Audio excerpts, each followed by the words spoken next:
Welcome back to the Pistons Jack YouTube channel. On today's episode, we'll react to some interesting comments made by a former Piston on a podcast. We'll also preview the Pistons 2025 NBA Summer League, who to watch, who's playing, and when the games are. All that and more next.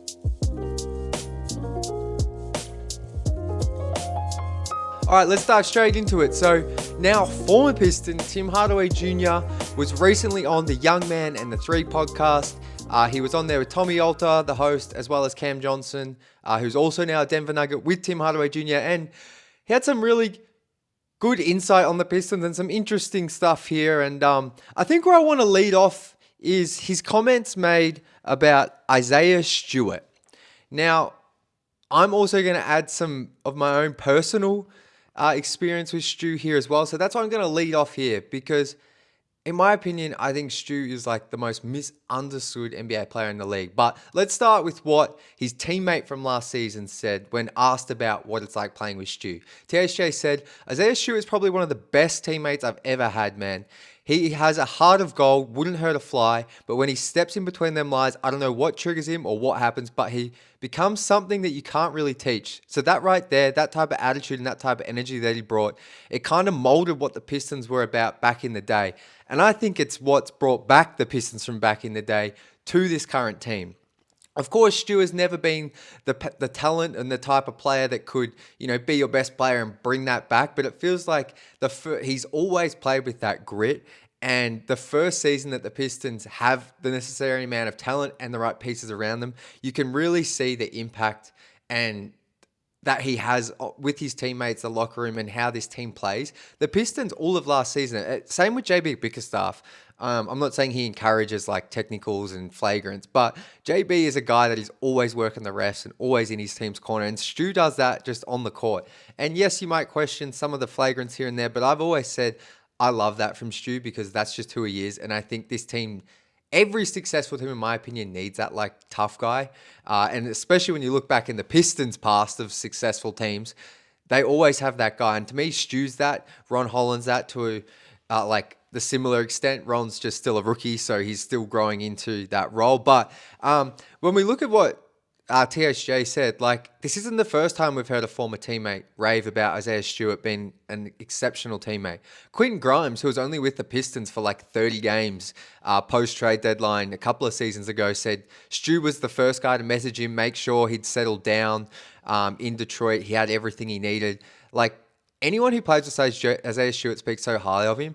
And the reason I think he's so misunderstood is, some of it is for his own doing, because at the end of the day, when you put yourself in a situation to be, maybe if you want to call them fights or just be in confrontations, of course, like websites and stuff are going to run with it because it's really engaging content to see fights. And Stu's kind of earn a rep as that type of player, but he's also one of the best defenders in the NBA, like hands down. The numbers back it up. And in my opinion, if he had to hit the minutes, like if he had to play 24 minutes a game, I think you had to do, or 25 last season, I genuinely think he was really in the conversation for all defense. And his rim protection got better last season. But just on Stu, the person, like, I've been very fortunate to hang around and get to meet Stu and talk to him a little bit 3 times on my first trip to Detroit back in Feb.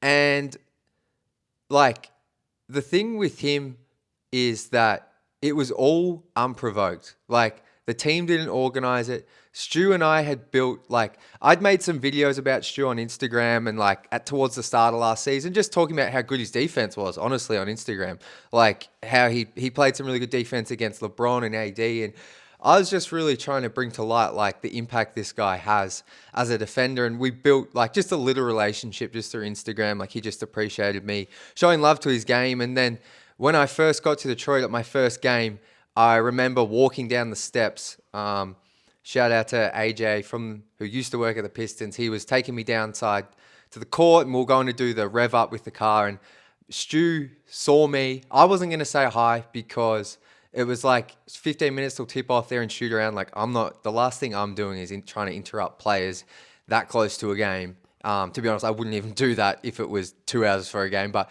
he came straight over to me, and if you follow me on Instagram, you've probably seen the video where he comes and daps me up. I chest bump him. Like, him just going out of his way to say what's up to me was so nice.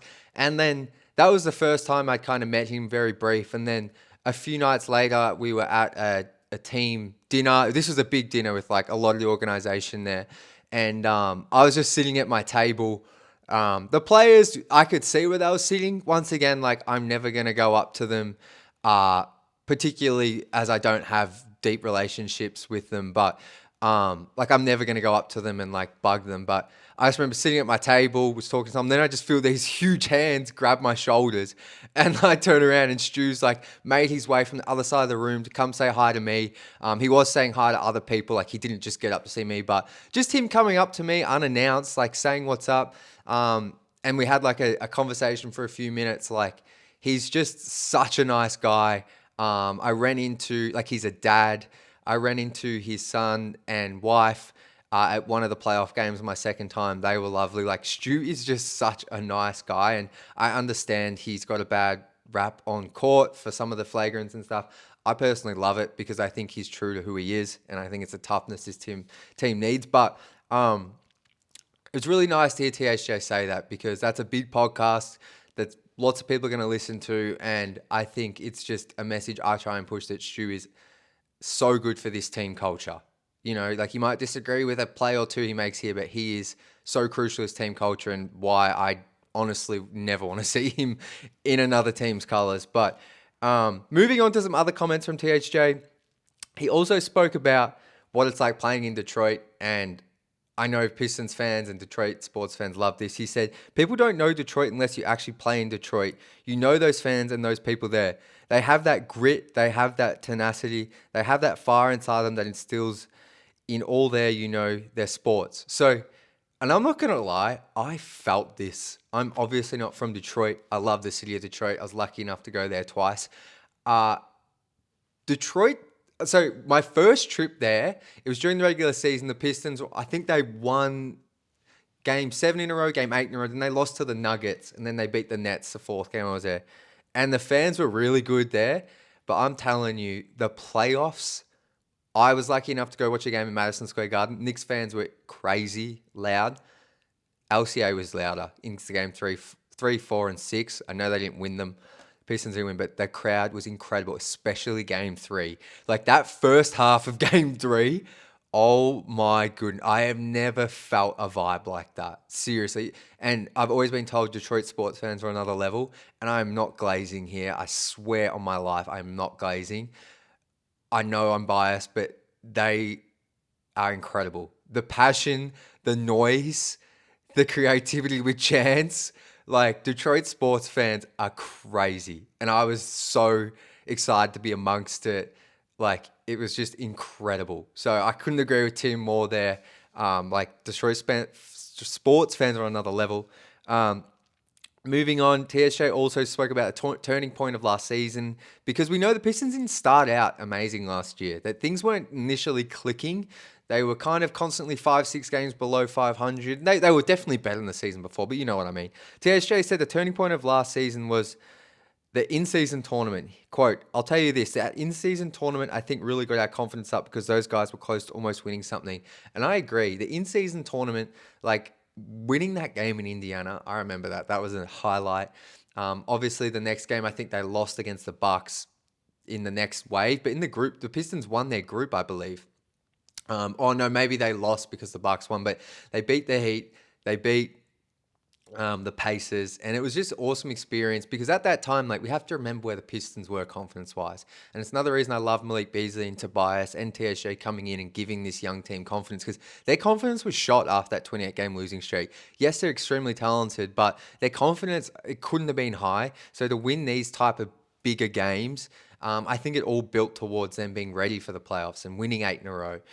So that was awesome. And then he also had some really complimentary things to say about Cade Cunningham, just about Cade's mindset, his maturity, how he plays at his own pace, all stuff we've kind of heard, but it's, a guy like THJ who's been in the league for a long time, played with Luka Doncic, he knows what an MVP player looks like, so I appreciate his insight there for sure. But let's move on here. Quick preview for the Summer League. So the Pistons, as you can see here on the right, this is the Summer League roster, headlined by Ron Holland, Bobby Clintman, obviously, his second Summer League, with Ron, of course. Chaz Lanier, the Pistons rookie, who I know we're all very excited to watch. Motor City Cruise two-way players, Tolu Smith, Dennis Jenkins. Also, Dennis Jenkins was awesome in the Summer League last year, especially in his first couple of games. He balled out. Tolu Smith was solid for the Cruise, was decent in Summer League last year, so excited to see what he can do as a center. But I think another name there is TJ Bickerstaff. Just to clear this up, TJ Bickerstaff is in fact the nephew of JB Bickerstaff, so I'm excited to see what he can do. I'll be honest, I don't know much about his college career, but the players, I'm going to get to 3 players you should watch apart from the obvious, but I want to focus on Chaz Lanier for a second. Chaz Lanier last season with Tennessee, just as a refresher, 18 points, 4 rebounds, shot 40% from 3 on 8.2 attempts. That is ridiculous shooting. On top of that, he's 41% on catch and shoots, 43% on open threes, catch and shoot, 38% on guarded catch and shoots, crazy number, 36% off the dribble. Also shot it pretty well in the mid-range on the pull-up. So really excited to see him. I mean, Ron Holland, I can't wait. I think Ron's only going to play 1 game, maybe 2. I feel like if he scores 25 plus in game 1 and just looks like a level above, they'll shut him down. If he struggles a little bit in game 1, just like maybe he just has a bad shooting night, I could see them playing him game 2 to end on a high. But yeah, excited to see Ron for sure. And then Bobby Clintman, last season, he was like, we all loved watching Ron, but Bobby was the guy who emerged as, oh, wow, this guy can pass, he can hit threes. And I know a lot of Pistons fans are excited. And I do know Bobby is very excited to get out there and show what he can do after spending a lot of last season rehabbing from injury and then being with the Cruise where he was really, really good as well. This is his chance to show. Like we keep talking about backup 4. This is the first chance for him to show, yep, I'm ready to take those minutes. So keep a close eye on him. 3 other players I would keep an eye on before we get to the schedule here. Zakai Ziegler, I think I pronounced that right. 4-year point guard at, I believe, the University of Tennessee. I think he's the all-time assist leader. He's 5'8", and this is probably the only reason he wasn't drafted because he gave you 14.7 assists last season. Pretty creative scorer. Definitely not shy of the moment. Will take a big time shot. So he's definitely one to watch. Real crafty playmaker, good passer. Then we have Bryce Williams from Nebraska. I think he's around 6'8", a wing. Another guy who played 4 or 5 years in college. Averaged 20 points, 4 rebounds last season. Not a bad passer as well from what I can see, but kind of just a do-it-all scorer. A guy that if the Pistons add someone, I would keep an eye on him. He would fill some of the depth that we need in the front court and on the wings. And then the final one is Dawson Garcia, Minnesota, 4 or 5 year college player once again, 19.7 rebounds. I think he'll be a 5 at the NBA level, maybe slightly undersized, but can stretch the floor. I think shot around 36% from 3. He hit a crazy half-court buzzer beater to beat Michigan, I'm pretty sure, last season. So another player to watch there. So that's, and I'm sure Trevor Keels, I believe he was drafted by the Knicks a couple of years ago. He's a guard from out of Duke. I don't think he ever really played for the Knicks. Probably played in their G League team. He was like another guy a couple of seasons ago who was highly touted. I think he was drafted in the back end of the first round, maybe early second. So another guy to watch who's probably going to be looking to make an NBA roster as he was an NBA talent. But let me know of any other names on here if I've missed anyone. Yeah, drop a comment below if there's any sleeper players here you could see making some noise. Let's wrap it up here. Once again on the right. This is the schedule. So the Pistons play their first game tomorrow against the New York Knicks. Playoff rematch. No, I'm just kidding.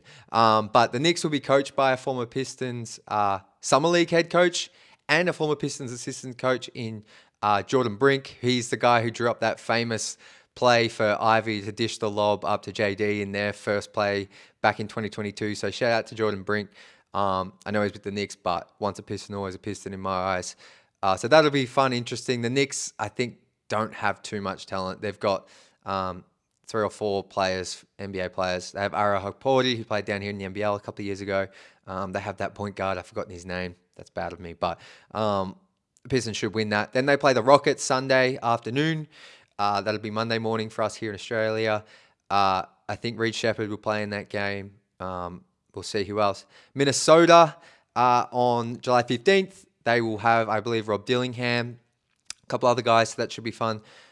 Then Miami on July 17th. If I'm being honest, like I think the Pistons Summer League team is stacked. Like I think this is actually one of the best teams we've had. I know we don't have that top 5 rookie this year, but I think if anything, that might mean this team's better because they're just a team full of guys who are Summer League vets, apart from Chaz Lanier, but he's like 23, 24. Like I can really see this team gelling nicely and actually making some noise. Like typically the teams that win Summer League aren't the teams that draft like 3 or 4 first round picks in that immediate draft. It's normally the teams that have, second year guys, some highly touted G League players. And I feel like the Pistons have got that. So I think this Summer League could be fun. Like I could see them honestly going 4-0, at least 3-1 of those games. But really excited for Summer League. We've got heaps of stuff coming on the YouTube for the Summer League coverage.